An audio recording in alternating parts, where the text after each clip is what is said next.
Depuis 100 ans, le Collège O'Sullivan de Montréal est un précurseur en matière d'éducation professionnelle relié aux carrières du monde des affaires. D'abord reconnu pour la qualité de son programme en secrétariat, le Collège, qui a su répondre aux besoins du marché et présenter une offre de formation diversifiée, est toujours gage d'excellence, non seulement à Montréal, mais au Canada tout entier. Ce qui en fait, aujourd'hui encore, l'un des fleurons de l'enseignement collégial privé.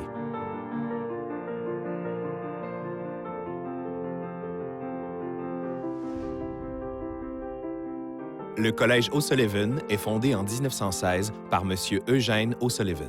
Véritable pionnier de l'éducation commerciale, M. O'Sullivan, en plus d'être une personnalité influente du milieu des affaires montréalais, est reconnu pour sa maîtrise et sa connaissance de la calligraphie.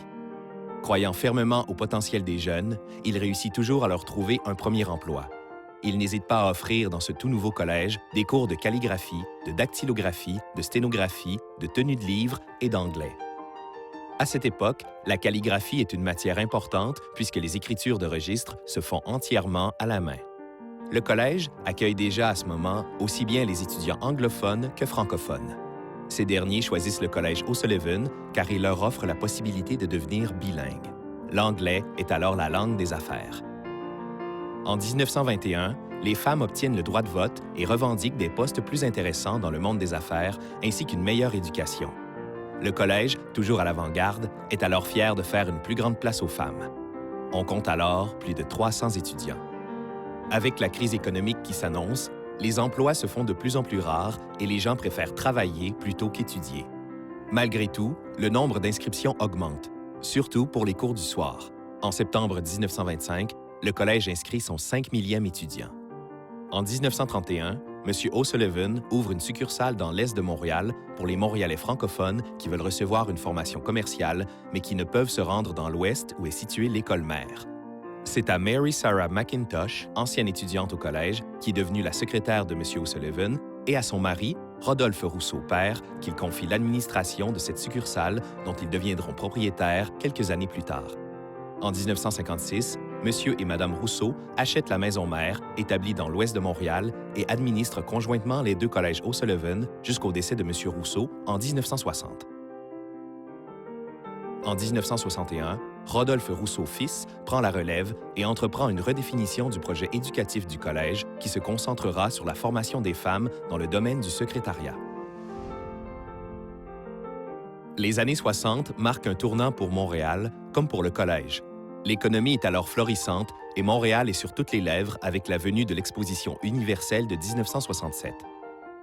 L'arrivée du métro change les habitudes des Montréalais qui ont désormais facilement accès au centre-ville.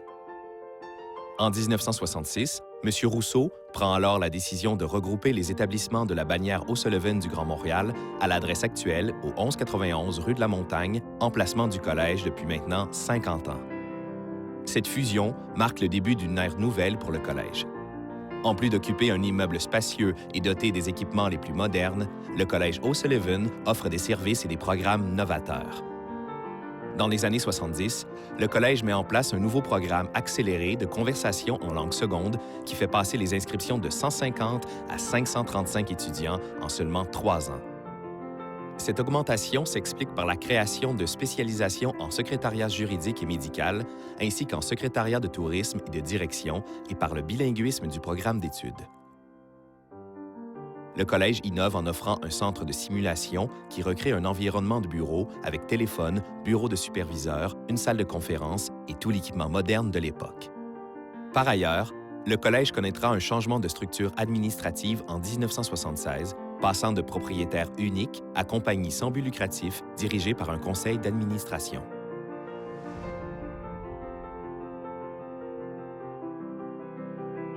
En 1980, l'arrivée de nouveaux outils technologiques révolutionne le travail de bureau. Le collège évolue au même rythme que l'avancée technologique en proposant la bureautique de l'avenir.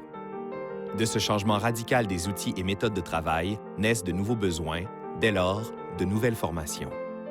Parmi les différents programmes qui ont vu le jour afin de répondre aux besoins du marché du travail, mentionnons les programmes en informatique, en technique administrative ainsi qu'en commerce international. mais c'est sans contredit le programme en technique juridique, créé en 1991, qui fait la renommée du collège, puisqu'il est le seul dans tout le Québec à offrir cette formation en anglais, en plus de l'offrir en français. Année après année, les diplômés de cette technique sont convoités par les plus grands cabinets juridiques de la métropole.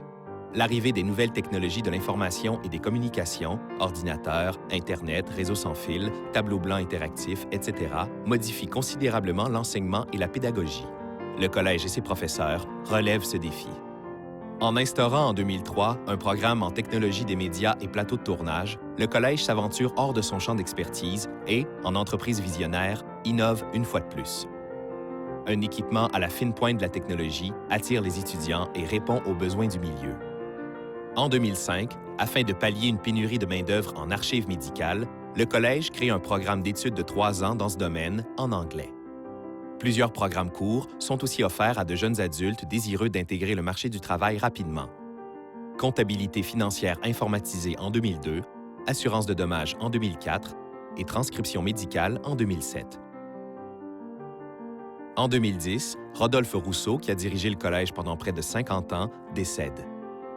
Grâce à ses qualités de visionnaire et de bâtisseur, il a contribué de façon remarquable au développement et au rayonnement du collège tout en gardant l'étudiant au centre de ses préoccupations. Sa vie, tout comme celle de ses parents, aura été intimement liée à la vie du collège. Aujourd'hui, l'édifice de la rue de la Montagne porte fièrement son nom et une 3e génération de Rousseau voit à la pérennité de l'établissement.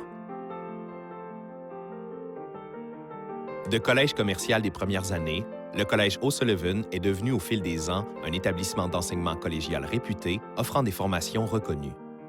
En dépit de 2 guerres mondiales, de la Grande Dépression, de nombreuses récessions et d'un bouleversement technologique sans précédent, le talent de visionnaire de ses dirigeants ne s'est jamais démenti.